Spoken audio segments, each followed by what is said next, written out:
But my racket is, I'm a Bible salesman. You want to take me away from all this and make an honest woman out of me? No, ma'am. I was just hoping to take you to bed.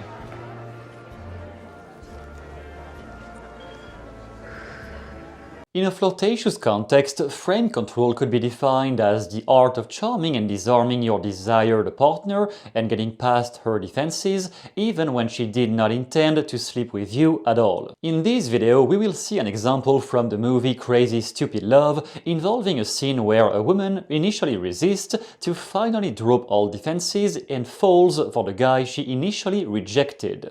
So much potential, and you've resorted to fantasizing about Conan Ginger Junk O'Brien. He is funny. He looks like a carrot, honey. Who looks like a carrot? Hi. Who looks like a carrot? Conan O'Brien. My friend, Hannah here thinks he's sexy. That's weird because I think that your friend Hannah is really sexy. Oh my God. You did not just say that. How old are you? What are you, a lawyer?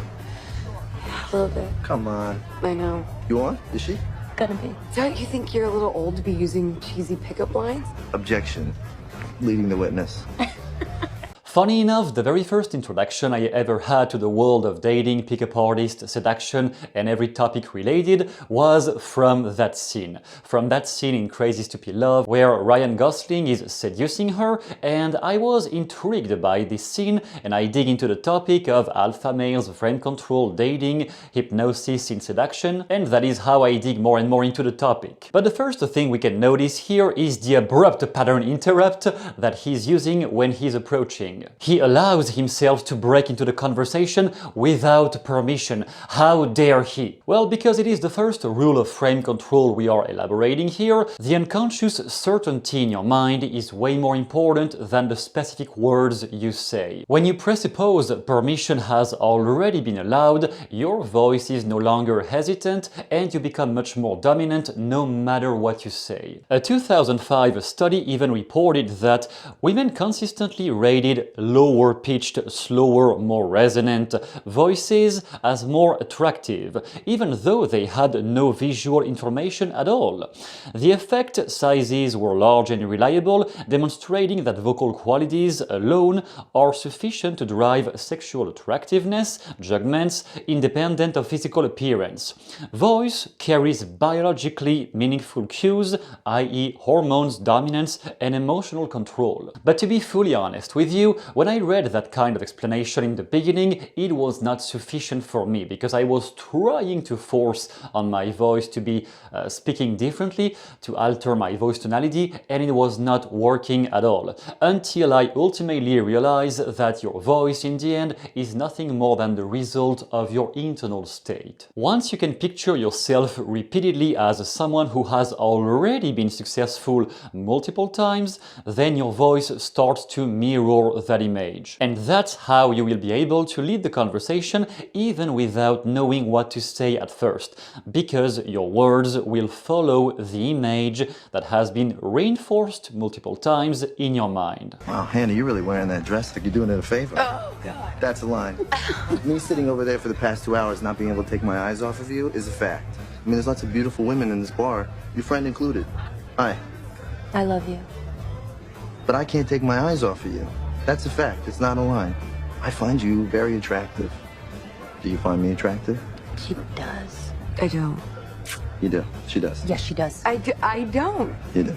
You do. I don't. Even if the friend was not the main woman targeted by his approach in this scene, the fact that he can induce emotional reactions in her by making her laugh and saying "I love you" while remaining completely non-reactive and detached from it, it is also demonstrating massive value in her unconscious mind and anyone else watching around. The one who can control his emotions the most in any social environment is usually the one who ends up running that actual environment. Also, the other trigger this is activating in her mind is the trigger of jealousy.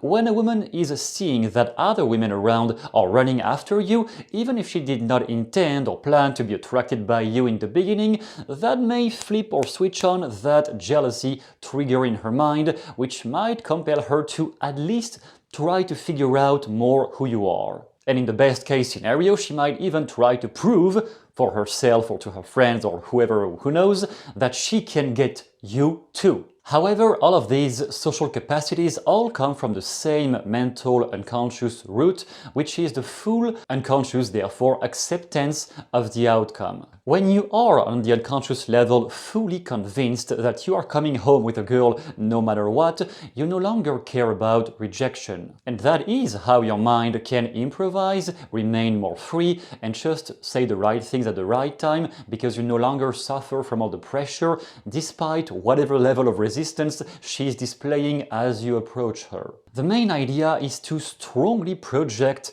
the outcome as something you have already won anyway, as a deal you have already won anyway. And when I initially learned, I spent so much time conditioning my own mind through hypnotic tracks, through self-hypnosis and many types of hypnotic conditioning, so that I could start identifying myself as someone who had already succeeded multiple times, whereas it was far from being true at that point. And sure, it did not make me get the results right away the first time I tried. However, it made me become less and less judgmental of my failures, which is the whole point. When you no longer judge yourself for having failed this time or that time, you try more easily the next time, and you no longer care about the negative consequences that might arise if you fail. So technically, it liberated my mind to talk to any woman I liked without pressure in the end, and I also challenged myself with the ones I thought were way above my league at that point. But at some point I even ended up with one that I thought was way above my league. And you know what? What I figured out is, in the end, she was just a normal human being like anybody else. So why was I putting her on such a pedestal? Well, because your mind has been conditioned that way if you are a guy in modern society, especially on social media. So once you clear all of that away from your mind, then you can develop more freedom in your dating life very fast. Hannah, can I buy you a drink? No. You say no a lot, don't you? No. Oh boy. Permission to approach the bench? Seriously? Just come on, let me deliver my closing argument. Sure, proceed. Hannah, we live in a physical world, right? Uh-huh. And you're going to age, right? Mm-hmm. I guarantee you this, you're never gonna regret going home with that guy from the bar that one time that was a total tomcat in the sack. But I can't guarantee that you won't not regret it. That's a double negative. You're a double negative.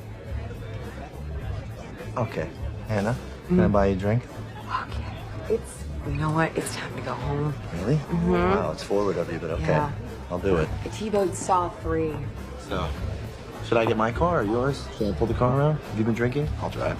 Liz, coming.